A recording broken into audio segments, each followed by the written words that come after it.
लालबागच्या राजाच्या दर्शनाला दिवसाला हजारो भाविक येतात, मात्र आता देवाच्या दारात व्हीआयपी कल्चर फोफावतंय। हजारो जण दिवसभर उपाशीपोटी रांगेत उभे असतात, आपल्या लाडक्या बाप्पाचं दर्शन ते घेतात। मात्र दुसरीकडे काही जणांना व्हीआयपी दर्शन दिलं जातंय आणि तेही कोणत्याही अडथळ्याशिवाय।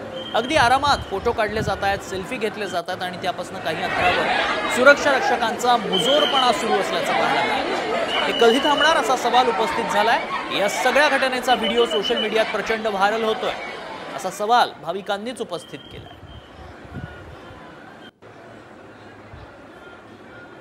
हो, व्हीआयपी तर पण सामान्यांना सोडलं पाहिजे लवकर। लाईन काय केली राखी? हां, आता आम्हाला 4 तास झाले। व्हीआयपी लोक गाडी घोडा घेऊन येतात, ते लोक तो कवा बी जाऊन शकतात। आमच्या तर घरी लहान लहान पोरं आहे, आमचे घरचे माणसं वाट बघतात की आमचे आई बाबा कवा येतील। हे कारण आम्हाला लवकर लवकर दर्शन करून देवा। हो, व्हीआयपी मुळे लाईन थांबवली होती, आम्हाला पण अर्धा तास म्हणजे ज्यावेळेस आम्ही पुढे आलो तेच हाफ एन आवर आम्हाला पण थांबून ठेवलं होतं। मूक दर्शनाची जी लाईन आहे ना ती फास्ट सोडली जाते, पण जी चरण स्पर्शनची लाईन आहे ना तिला वेळ लागतो। त्रास होतोच ना, आम्हालाही होतो। लोक पडतात एकमेकांच्यावर, पाय देतात दुसऱ्यांच्या पायावर, धक्काबुक्की होते। लालबागमधूनच महत्वाची बातमी आहे। लालबागमध्ये अभिनेत्रीलाही धक्काबुक्की करण्यात आली। गैरवर्तन केल्याचा आरोप अभिनेत्री सिमरननं केलाय।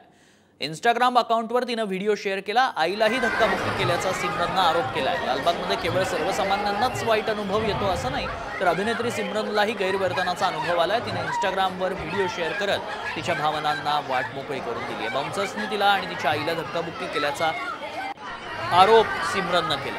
आई फोटो काढत असताना तिचा मोबाईल हिसकावल्याचंही तिनं म्हटलं।